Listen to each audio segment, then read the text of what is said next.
Les vieux ne parlent plus, ou alors seulement parfois du bout des yeux. Même riches, ils sont pauvres, ils n'ont plus d'illusions et n'ont qu'un cœur pour deux. Chez eux, Jacques Brel, donc, pour introduire ce sujet qui nous tient à cœur, évidemment, et qui nous concerne tous, bien sûr, autour des personnes âgées, parce que c'est un grand sujet et c'est une préoccupation qui devrait être majeure et qui ne l'est pas forcément quand on le regarde dans les priorités dégagées actuellement par le gouvernement, comme beaucoup d'autres d'ailleurs auparavant. Alors on va en parler sur Sud Radio jusqu'à 10h ce matin dans La Vérité en face.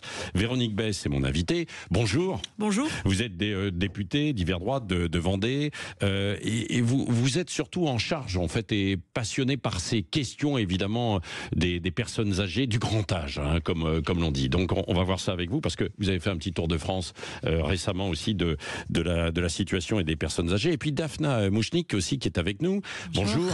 Vous travaillez sur le maintien à domicile. Hein, c'est ça, parce que c'est une des solutions. Encore faut-il pouvoir trouver du monde, s'organiser. Et ça, c'est extrêmement complexe. On verra ça avec vous dans un instant. Véronique Besse, quelle est la situation donc aujourd'hui? Parce que je le disais, donc de plus en plus de personnes en perte d'autonomie, parce que la population vieillit, effectivement, bien sûr. Et des EHPAD, on en a construit beaucoup ces dernières années. Mais là, ces EHPAD, ces établissements sont en situation difficile, hein. Alors la situation, elle est assez catastrophique, mais vous l'avez dit tout à l'heure. En fait, c'est un sujet qui intéresse pratiquement personne. Moi, je le vois à l'Assemblée nationale. C'est pas un sujet qui passionne les foules, et pourtant, ça concerne tout le monde. Oui. Et ça nous concernera demain ou après-demain, le plus tard possible. Mais nous sommes tous concernés. Il n'y a pas une famille qui aujourd'hui soit épargnée par ce sujet. On a tous quelqu'un dans notre famille qui vieillit avec des problèmes divers et variés, que ce soit en EHPAD ou à domicile. Et en ce qui concerne les EHPAD, pour répondre à votre question, 85% des EHPAD aujourd'hui sont en déficit. Ça veut dire que 85%. C'est énorme. C'est énorme. Ça veut dire que alors que c'était à peu près un quart, un tiers il y a quelques années. Hein. Oui, mais là, ça veut dire que il y a une triple crise en fait. Les EHPAD n'ont plus les moyens de faire face aux besoins. Il y a une crise financière, bien sûr, avec l'inflation, avec tous les problèmes liés aux denrées alimentaires, à l'électricité, au coût de l'électricité, etc. Il y a une crise de recrutement. Je cite un chiffre à vérifier, mais 42% du personnel rechercherait un nouveau job dans les 3 ans à venir. Ça veut dire que le personnel est à bout. Le personnel qui est dans les EHPAD, ne veut plus travailler dans les EHPAD. Voilà, ils sont en reconversion, ils cherchent autre chose. Et je pense qu'à domicile, on va est à la même chose. Et puis la troisième crise, c'est la crise de l'investissement, parce que nos EHPAD vieillissent aussi, et il faut investir pour que les locaux soient adaptés, notamment à la grande dépendance, ce qui n'est pas le cas aujourd'hui. Et donc, il n'y a pas d'argent pour l'investissement. Donc, tout ça, ça passe un peu sous le tapis, sous le manteau, et pourtant, il y a une grosse difficulté. Et pourquoi ça n'intéresse pas, alors ? Je pense que ça nous confronte à notre propre vieillesse, à notre propre vie. C'est un sujet qui est pas sexy, si je puis dire. C'est-à-dire que bon, c'est les vieux, on en a une image assez détériorée. On se dit oh là là, c'est pas terrible. Et puis en fait, c'est un domaine aussi où tout le monde se tait en fait. Les anciens, c'est pas eux qui vont manifester au rond-point. Les familles se taisent aussi parce elles se disent elles culpabilisent quelquefois d'avoir mis leur père ou leur mère en EHPAD. Et puis le personnel se tait aussi et choisit plutôt de faire un autre job. Et puis alors il y a eu les affaires autour des EHPAD. On s'en souvient. Hein, c'était il y a deux ans. La crise Orpea notamment. La crise Orpea. Et donc il y a aussi peut-être une crise de confiance à ce niveau-là ? Oui, crise de confiance, c'est-à-dire que les EHPAD aujourd'hui ont une très mauvaise image grâce à ce scandale Orpea. Pas grâce. Oui, plutôt à cause. Alors que la grande majorité des EHPAD font un travail remarquable, le personnel est remarquable. Et ils ont traversé notamment le Covid et toutes les autres crises, et aujourd'hui encore, en travaillant énormément aux côtés de nos anciens. Ce sont des vocations en fait. Le personnel qui est dans les EHPAD et comme à domicile sont des personnes qui aiment les gens, qui aiment les anciens. mais on s'en occupe pas du tout. Il y a une attractivité des métiers. Ces métiers sont du service à la personne sont très dégradés. Et donc, il y a tout à refaire. C'est incroyable, quoi. Alors que, bon, ça fait quand même une vingtaine d'années qu'on a construit ces EHPAD qui ont succédé aux maisons de retraite beaucoup plus classiques, qui n'étaient pas au foyer logement. On rappelle en fait un peu les choses, mais je pense que les auditeurs le savent. C'est-à-dire dans la plupart, les foyers logements en fait traditionnels, il n'y avait pas de services médicaux, en fait, c'est ça, de soins. Et les EHPAD, ce qui change, c'est qu'il y a normalement un peu de soins, quoi, en fait. Il y a du soin, il y en aura de plus en plus, parce que la moyenne d'âge dans nos EHPAD est de 86 ans. On y rentre de plus en plus tard, parce qu'on reste à la maison de plus en plus tard. C'est un souhait de nos anciens. Et je pense qu'il faut accompagner aussi beaucoup mieux le domicile aujourd'hui, parce que c'est le souhait de nos anciens. Il faut replacer en fait la personne âgée au cœur de toutes nos problématiques. On pense trop à sa place en fait. Et il faut prendre à cœur ce qu'elle souhaite en fait, et ce que souhaitent les familles aussi. Est-ce que vous souhaitez, vous pouvez nous appeler 0826 300 300 pour pouvoir témoigner, dire comment vous voyez la situation, comment vous voyez aussi vieillir, entre guillemets, ou passer vos derniers jours. Donc, crise de vocation et beaucoup de personnes qui ne veulent plus travailler dans les EHPAD, qui veulent changer, ce que vous nous avez dit, Véronique Besse. Daphna Mouchnik, est-ce que c'est la même situation? Parce que vous êtes fondatrice de Logo Vitae, hein, c'est un service d'aide, Logo Vitae, voilà. C'est un service d'aide à domicile. Est-ce que c'est un peu la même situation, la difficulté de pouvoir trouver et recruter du personnel? Alors oui, il y a un vrai problème d'attractivité de ces métiers, mais aussi parce qu'on en parle mal. Aussi parce qu'on dit toujours que ça va mal, que les conditions de travail et de rémunération sont mauvaises, que les gens font ça par dépit.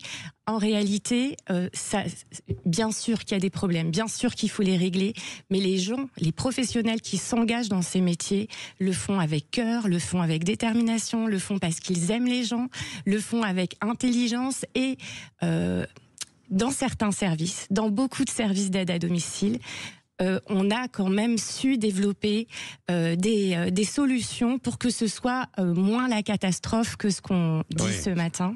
À la question, est-ce que la France s'occupe de ses vieux? Moi, j'ai envie de vous dire oui, mais pas suffisamment bien, malgré la bonne volonté des professionnels sur le terrain. Il y a énormément de choses qui sont déployées, mais qui sont mal déployées, qui sont trop en millefeuille. Il y a une perte. Déjà, il n'y a pas assez de moyens qui sont donnés à ce secteur. Ça, Véronique Besse nous en parlera, hein, évidemment, mais dans un instant. Mais en plus, c'est mal utilisé et c'est mal déployé. Il y a aussi un sujet, parce que, en fait, quand des politiques nationales sont décidées, après, c'est les départements qui doivent les mettre en place. Et malheureusement, vu les difficultés des départements, c'est pas toujours fait. Et là où je vous rejoins surtout en réalité, mais c'est vrai que j'arrive pas à comprendre. Alors qu'on a tellement de sujets qui nous divisent dans cette société en ce moment, comment on n'arrive pas à se rassembler autour de ce sujet du grand âge qui concerne tous, quoi. Qui concerne tout le monde.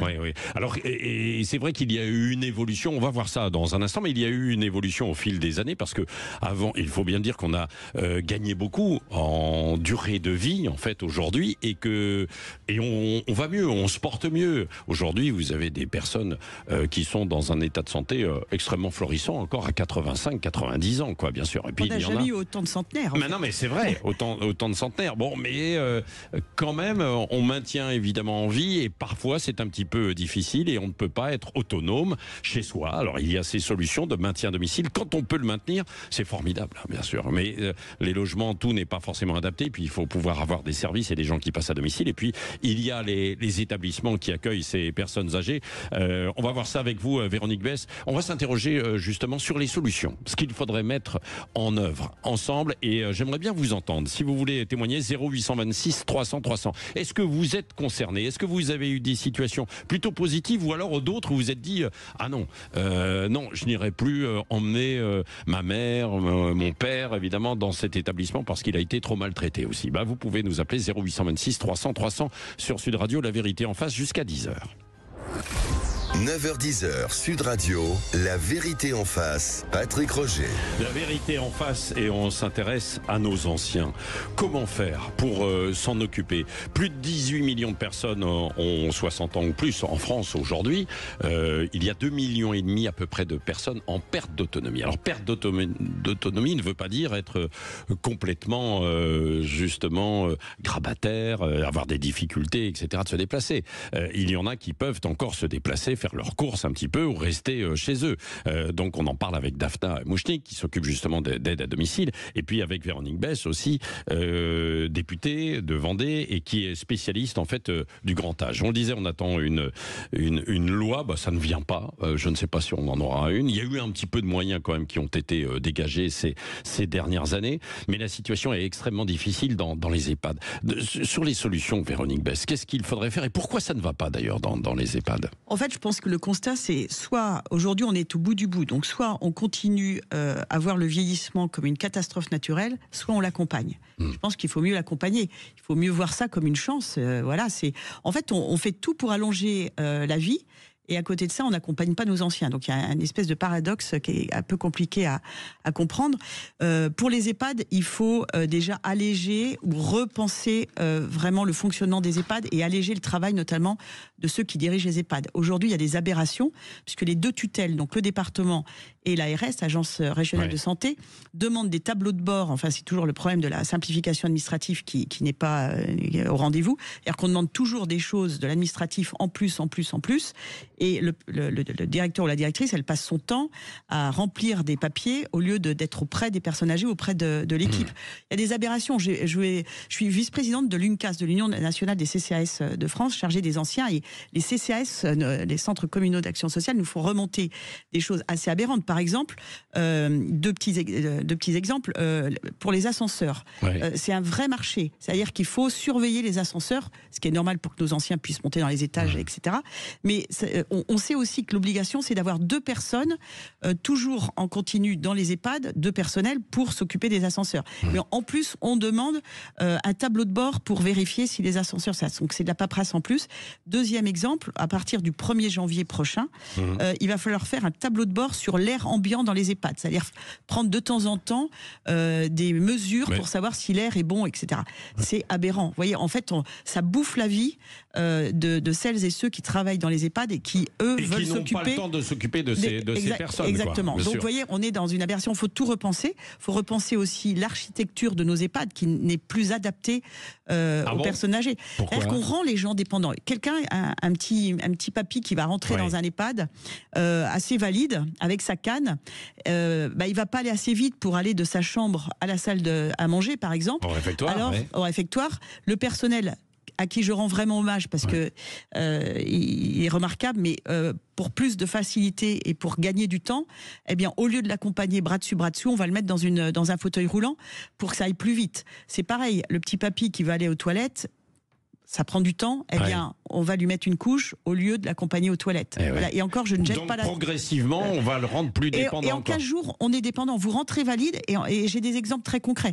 Et en 15 jours, vous retrouvez votre père ou grand-père dépendant. Voilà. C'est-à-dire que la personne âgée ne pense plus elle-même. On lui enlève un petit peu tout...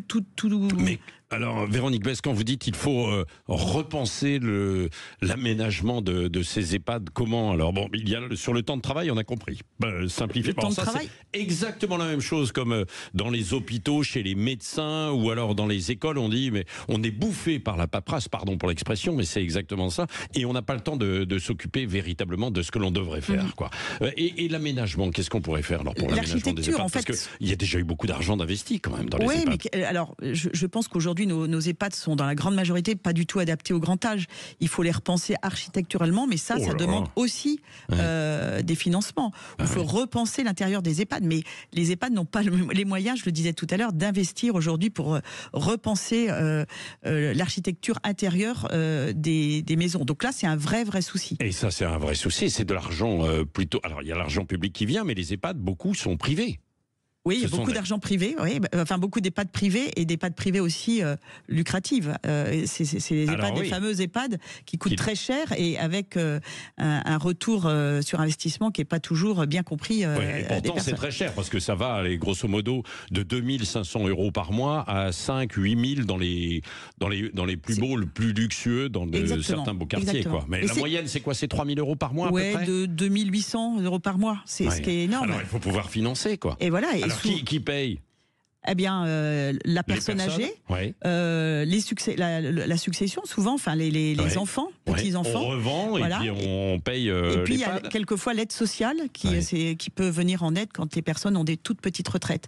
Mais ça pose des problèmes. Et c'est aussi pour la personne âgée, c'est vraiment une préoccupation majeure, ça, de se dire est-ce que je vais pouvoir payer, voilà, ou est-ce que que je ne suis pas une charge pour ma famille. C'est ça aussi. Bien sûr. Alors il y a parmi les solutions le fait d'essayer de rester en fait à domicile. Daphna Moschnik, vous militez évidemment pour ça le plus possible, quoi. Et est-ce que ça coûte moins cher? Mais comment on finance justement? Alors, déjà dire que partir en établissement, il faut que ce soit un choix. Et c'est possible. Il y a des gens qui choisissent d'aller vivre en EHPAD. Alors, il y a EHPAD et d'ailleurs, avant, il y a aussi des solutions. Il y a des foyers logements, il y a des colocations, il y a plein de choses qui existent aujourd'hui. Il y a des maisons, évidemment, un peu intergénérationnelles aujourd'hui qui se développent. Et ce qu'il faut, c'est rester dans le choix des gens. Et rester à domicile dans beaucoup de situations, c'est possible à condition qu'effectivement il y ait les équipes de professionnels, les aides à domicile, leurs services, les soignants, les infirmières, les aides-soignantes, les ergos, enfin vous voyez, toute une équipe quand même qui doit être disponible et mobilisée pour permettre ce soutien à domicile. Mais vous ne pouvez pas être 24 heures sur 24 au domicile en fait de quelqu'un, donc vous allez j'ai envie de dire que c'est même pas nécessaire en réalité. Dans la plupart des cas, c'est même pas nécessaire. Ce qui est difficile aujourd'hui pour les professionnels du domicile, c'est le manque de temps. Parce que même si on n'a pas en réalité besoin de rester 24 sur 24 auprès des gens, ce qui est alloué dans le cadre des plans d'aide APA, allocation personnalisée d'autonomie, qui finance le travail des services d'aide à domicile, il est trop insuffisant. Notre travail, c'est aussi d'être là quand les gens vont à peu près bien, pour les garder en santé, pour les garder autonomes. On a besoin des ergothérapeutes pour qu'il y ait une visite qui soit faite au moment où les professionnels et les aides à domicile interviennent, pour regarder si non seulement le logement est adapté pour la personne, mais aussi pour les professionnels qui vont venir. Parce que en réalité, aujourd'hui, dans les conditions dans lesquelles elles interviennent, elles s'abîment énormément la santé, le dos, les genoux. Et là où on manque le personnel qui intervient. Et là où on manque déjà de monde, si on prend pas soin de celles et ceux qui sont sur le terrain, ça va venir terriblement compliquer les choses. Combien de temps passe le personnel de chez vous au domicile d'une personne âgée en moyenne? Alors vraiment, c'est variable, mais pour la personne qui est la plus fragile, la plus dépendante, celle qui peut faire le moins de choses, les plans d'aide sont limités à au mieux 2h30 par jour. 2h30 par jour. Et c'est ça qui est terrible. On ne peut pas s'occuper d'une personne 2h30 par jour correctement, même si on fait divisé par deux ou pas? Par exemple, on va venir le matin, on va venir une demi-heure le midi, puis on va revenir le soir.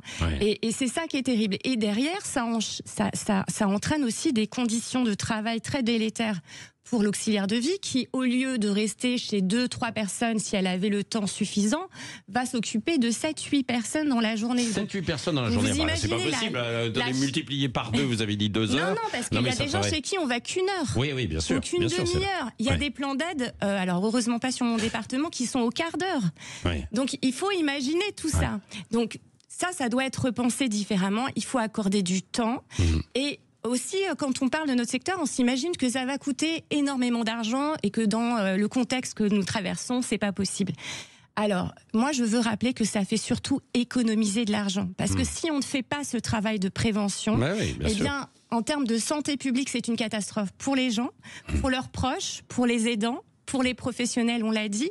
C'est toute une partie de la population qu'on laisse tomber malade. Donc vraiment, je pense qu'en mettant un peu les moyens là-dessus. C'est vrai qu'il y a le temps passé chez la personne, chez le papy et mamie, bien sûr, personnes âgées, mais aussi il y a le temps dans les transports. Alors en campagne, il faut faire plusieurs kilomètres en voiture, ça coûte de l'argent aussi. En ville, dans les transports en commun, etc. On passe autant de temps dans les transports quasiment que chez les personnes âgées. Je caricature un peu, mais à peine. Alors en ville, si on fait bien notre travail, on peut sectoriser les auxiliaires. Oui, on peut y arriver. Véronique Besse, je rebondis sur ce qui vient d'être dit parce que je suis totalement d'accord. Et en plus, c'est très frustrant pour le personnel. C'est pour ça que les métiers ne sont pas forcément attractifs aujourd'hui, puisque et même que ça soit pour le domicile ou les EHPAD, c'est très frustrant pour le personnel qui rentre chez lui le soir et qui se dit mais j'ai pas fait ça, je suis pas allé prendre une petite visite à madame, là je suis partie trop tôt de chez madame Attel, elle était pas bien, etc. C'est très frustrant. Moralement, c'est épouvantable,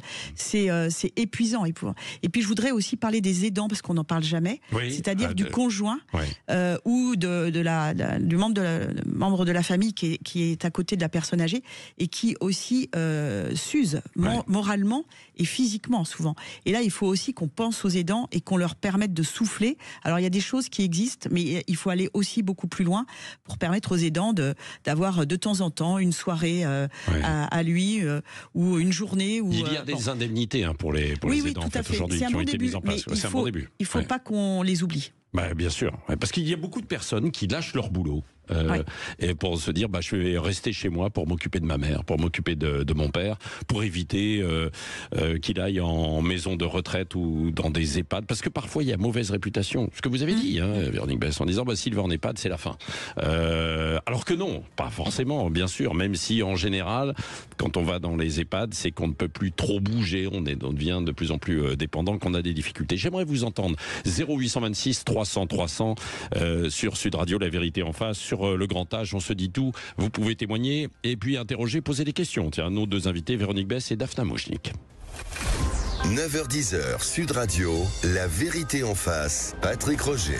La vérité en face, une des grandes questions de moment de notre société qui est un peu oubliée. Pourtant, nous sommes tous concernés de grand âge. Est-ce que la France s'occupe de ses anciens? Nous en parlons avec Véronique Besse, députée de Vendée, qui est spécialiste de ces questions, qui a fait un tour de France des EHPAD et puis de l'ensemble en fait du secteur des personnes âgées. Daphna Moschnik, fondatrice de Logo Vitae, service d'aide à domicile. Et vous êtes nombreux à nous appeler au 0826 300 300 pour témoigner et poser peut-être des questions aussi à nos invités. Avec Hélène et Gilles. Hélène, tout d'abord de Bourg-la-Reine, qui est avec nous, et Gilles ensuite qui sera à ce nom. Hélène, bonjour. Oui, bonjour Patrick Roger, merci pour vos émissions, bonjour aux deux invités. Oui. Donc moi j'habite Bourg-la-Reine dans les Hauts-de-Seine, mes parents ont 100 ans pour le papa et 88 pour maman. Ils sont encore tous les deux relativement valides, je dis relativement parce que papa sort d'une opération du col du Saniel le 5 août, ce qui a entraîné une invalidité partielle. Il peut plus trop marcher, donc on a dû mettre en place toute une armada d'auxiliaires de vie, d'infirmières à domicile, et on souhaite faire tout pour qu'il reste jusqu'à son dernier souffle à la maison. Oui, c'est ça. C'est pas simple, parce que je ne connais pas le milieu. Mon compagnon m'aide énormément, parce que lui connaissait un petit peu mieux, mais c'est vrai que c'est pas simple, parce que trouver des gens en qui on fait confiance, c'est pas facile. Au début, voilà, pour un exemple, il a fallu que je fasse le travail de l'auxiliaire de vie à la place parce qu'elle restait assise sur la chaise. Je dis pas qu'elles sont toutes comme ça, qu'ils sont tous comme ça. Il y a des gens formidables, mais c'est un parcours du combattant. Non, mais alors c'est vrai que il y a une confiance à établir, que ce soit dans les établissements, les EHPAD ou autres, ou les maisons qui accueillent des personnes âgées, ou à domicile aussi, sur la personne qui va venir, avoir confiance dans le travail qui sera fait. Daphna Moschnik, vous pouvez répondre à cette préoccupation d'Hélène? Mais oui, vous avez tout à fait raison. C'est d'abord et avant tout un métier de lien, un métier où on tisse une confiance, une relation, où il y a beaucoup normalement de tendresse et d'affection, parce que pour s'occuper bien des... mais il n'y en a pas forcément sur toutes les personnes qui passent. Comment vous faites pour recruter et puis ensuite vérifier et contrôler? Parfois je me trompe, il faut dire la réalité. Mais en tout cas, si on n'a pas ces qualités-là, on ne peut pas faire ce métier. Après, ce qui manque vraiment énormément à notre secteur, c'est la formation.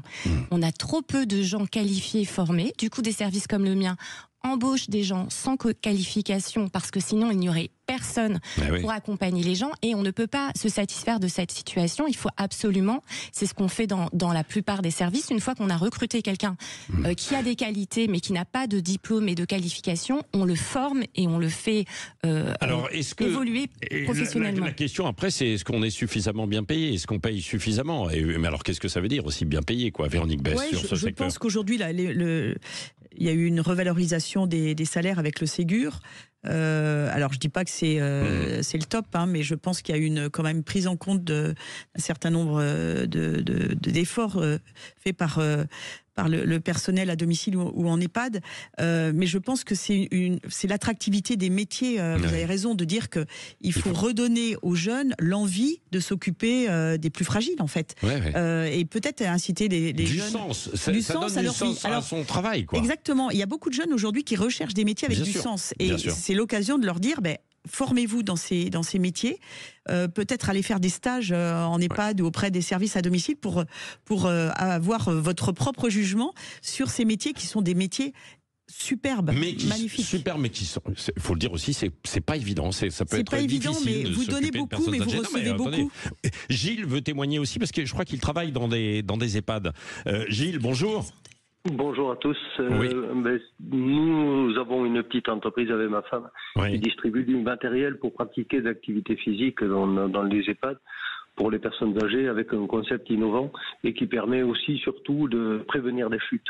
Et je voulais revenir avec les propos de Madame la députée sur la prévention. La prévention, c'est le cœur pour moi du sujet au départ, puisque à partir du moment où les gens ont leur capacité physique, ont la capacité de rester chez eux, ils n'iront pas en EHPAD. C'est ce que veulent 90%, voire 95% des personnes âgées. Aujourd'hui, on arrive au terme du plan anti-chute qu'a mis en place le gouvernement, et excusez-moi, mais c'est du vent. C'est du vent. On met en place des caméras, des bracelets, des colliers, mais c'est pas ça le plan anti-chute. Le plan anti-chute, c'est de prévenir, c'est pas de subir, de constater la chute. C'est vrai. Donc on n'a pas dans les EHPAD, on n'a pas dans les maisons autonomie des salles d'activité physique. Dans la plupart, et c'est ce qui manque, parce que la base de tout, Madame la députée disait un monsieur en canne qui va se déplacer pas assez vite. Si on lui donne des capacités physiques, si on lui maintient ou on lui redonne des capacités physiques, il va se déplacer plus vite. Non, mais c'est vrai. Ça va soulager le personnel. C'est un bienfait pour tout le monde. Oui, absolument. Merci Gilles de votre témoignage, et Hélène également, Véronique Besse également. Merci d'avoir participé à cette émission. On vous souhaite beaucoup de courage, essayez pour de défendre ce projet, le grand âge, et Daphna Mouchnik aussi. Merci. Avec votre service d'aide à domicile. Dans un instant, Valérie Expert et puis Gilles Gansman.